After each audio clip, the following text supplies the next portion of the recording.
Good morning, dear student. Today we have to discuss methodology of Herodotus. Each and every historian they have their own methodology. As in the case of Herodotus methodology, Herodotus applied his own methodology and analysis in writing history. He says, good fortune causes arrogance. Arrogance invites punishment. He said, so because of the arrogant behavior of Xerxes, the Persians become defeated. അപ്പോൾ Persians പരാജയപ്പെടാനുള്ള കാരണം Persians രാജാക്കന്മാരുടെ അറഗൻ behaviour എന്നുള്ളത് അദ്ദേഹത്തിന്റെ ഒരു assumption ആയിരുന്നു. Okay, he also analyzed about two different types of cultures in his book.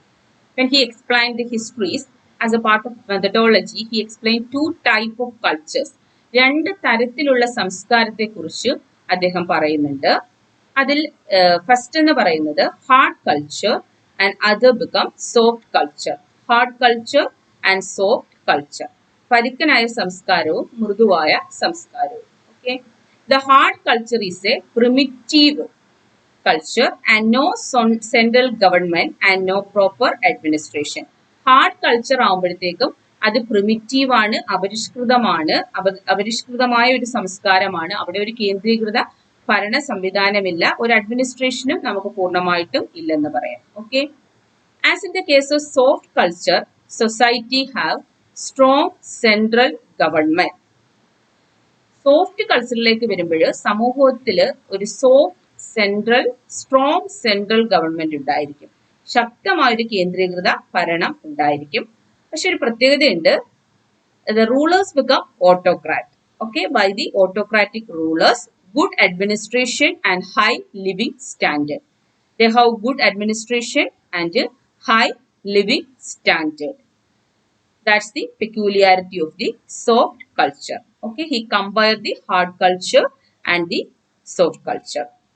And again he says that the hard culture can easily defeated the soft culture. പലപ്പോഴും ഈ hard culture soft കൾച്ചറിനെ പെട്ടെന്ന് defeat ചെയ്യും. And the hard culture gradually become soft culture.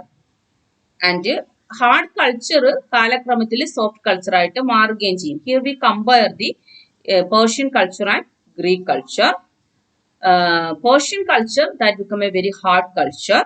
When it become turned as soft culture, എപ്പോഴാണോ അത് soft culture ആയത് ആ സമയത്തിന് Greek become easily defeated the Persians എന്നാണ് അദ്ദേഹം ഇവിടെ സ്റ്റേറ്റ് ചെയ്യുന്നത്. The hard culture gradually becomes soft culture. In the beginning, the Persian culture that become a hard culture. തുടക്കത്തിൽ ഹാർഡ് കൾച്ചർ ആയിരുന്നു Persian culture. Gradually it become A soft culture. By the time of Xerxesന്റെ കാലഘട്ടം ആവുമ്പോഴത്തേക്കും Persian culture becomes soft and so they were defeated by the Greeks. Okay.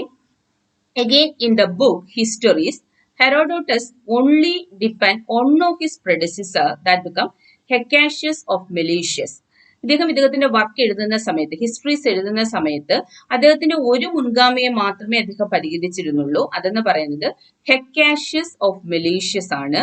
Hecacius, he was not only a historian but also a geographer.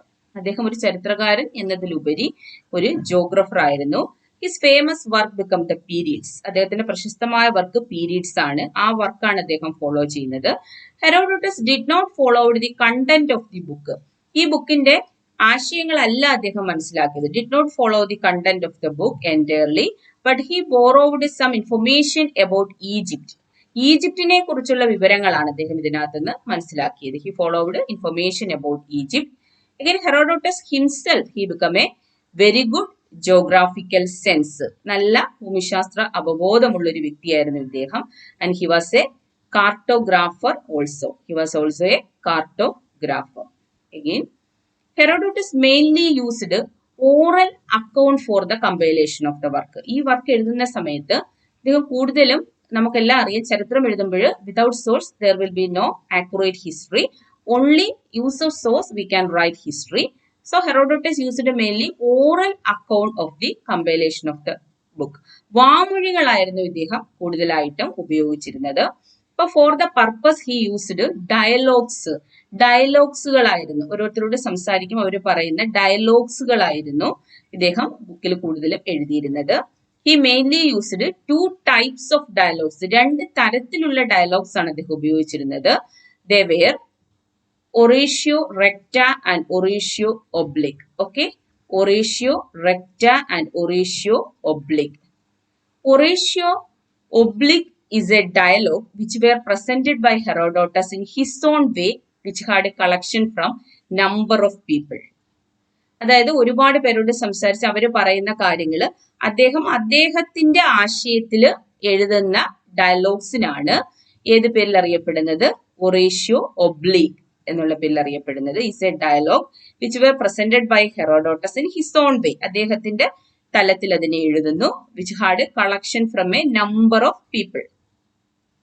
പറയുന്ന കാര്യങ്ങൾ കേട്ടിട്ട് നമ്മളേതായിട്ടുള്ള രീതിയിൽ അത് അവതരിപ്പിക്കുന്ന ഒരു ഡയലോഗിക്കൽ presentation ആയിരുന്നു എങ്കിൽ oratio recta was a kind of dialogue presentation without changing the gist of the dialogue. അതായത് ഒരാൾ എന്ത് പറഞ്ഞു അത് അതുപോലെ എഴുതുന്ന രീതിക്കാണ് ഒറേഷ്യോ റെക്റ്റ was a kind of dialogue presentation without changing the gist of the dialogue. Sometimes he put dialogues in the mouth of the people. For instance, in the book Histories, there are presentations like the Greeks say, Persians say, Spartans say. ഓരോരോ ചൊല്ലുകളുണ്ട്, പഴഞ്ചൊല്ലുകൾ, വാമൊഴികളായിട്ടുള്ള. അപ്പം Greece says, Persian saying, Spartan sayings, all these are depicted. Again, in order to write histories, he used 24 inscription for the compilation of the book. ഈ book എഴുതുന്നതിനായിട്ട് അദ്ദേഹം 24ഓളം inscriptions that become an archaeological evidence. It was one of the primary source in writing history. ചരിത്രം എഴുതുന്നതിന്റെ ഒരു പ്രാഥമിക തെളിവ് തന്നെയാണത്. 24ഓളം inscriptions അദ്ദേഹം use ചെയ്തിരുന്നു for the compilation of the book. One among them was the engravement on the wall of the pyramid of Giza or the Great Pyramid. ഈജിപ്തിലെ great pyramid, pyramid of Giza, ആ പിരമിഡിലെ വാളിലുള്ള inscriptions use ചെയ്തിരുന്നു. He also used oracles in the book. പ്രവചനങ്ങൾ, ഒറാക്കിൾസുകളും ഇദ്ദേഹം use ചെയ്തിരുന്നു. On those days the temple at Delphi, ഗ്രീക്കിലെ പ്രശസ്തമായ ടെമ്പിൾ ആണ് temple at Delphi, was the centre of oracles. Oracles, വെളിപാടുകൾ അദ്ദേഹം ഇദ്ദേഹത്തിന്റെ വർക്കുകൾ എഴുതിയിട്ടുണ്ട്. In some pages there are reference about superstitious and beliefs. അപ്പം ചിലയിടങ്ങളിൽ he used some superstitious, Greek superstitions, beliefs, വിശ്വാസങ്ങൾ, മിത്തോളജിക്കൽ എലമെന്റ്സ് ഒക്കെ അദ്ദേഹം യൂസ് ചെയ്ത്. ഫോർ എക്സാമ്പിൾ, അതിന് ഉദാഹരണം പറയുന്നത് Egyptian cats jump into fire. ഈജിപ്ഷ്യനിലെ പൂച്ചകള് തീയുടെ മുകളിലൂടെ ചാടും. അതൊരു മിത്തോളജിക്കൽ ഇതാണ്. ഫ്ലൈയിങ് സ്നേക്സിനെ കുറിച്ച് പറഞ്ഞിട്ടുണ്ട്, പറക്കുന്ന പാമ്പുകളെ കുറിച്ച്. ഗോഡ്സ് വിത്ത് ജൈന്റ് ടെയിൽ, അതായത് ഈ ആടുകൾക്കൊക്കെ ഭയങ്കര ഭീമാകാരമായ വാലുകൾ ഉള്ളതായിട്ടൊക്കെയുള്ള ഒരു മിത്തിക്കൽ ഡെപ്പിക്ഷൻസ് ഇദ്ദേഹം ഉപയോഗിച്ചിരുന്നു. അപ്പൊ this kind of oracles and superstitious beliefs increases the subjectivity of his work. ഇതെല്ലാം എന്താണ് ഷോ ചെയ്യുന്നത്? It shows the subjectivity of his work ആണ് ഷോ ചെയ്യുന്നത്. In certain areas he followed poetic language. Okay, another criticism that become he followed some poetic language of Greek poem like Homer and Hesiod. ഗ്രീക്കിലെ പ്രശസ്തരായ poets ആയിരുന്നു ഹോമറും ഹെസോയിഡും. ഹോമറിനെയും ഹെസോയിഡിനെയും ഒക്കെ പോലെ തന്നെ കാവ്യാത്മകമായിരുന്നു ഇദ്ദേഹത്തിന്റെ രചന എന്നും criticise ചെയ്യുന്നുണ്ട്. Okay, again as A conclusion നമ്മൾ ഹെറോഡോട്ടസിനെ ഒന്ന് വിലയിരുത്തുമ്പോൾ കോളിംഗ്വുഡ്, ഓളാർനോ കോളിംഗ്വുഡിന്റെ വർക്ക് ഏതാണ്? Idea of history. Collingwood says there are so many subjective elements in the book Histories which was highly literary in character.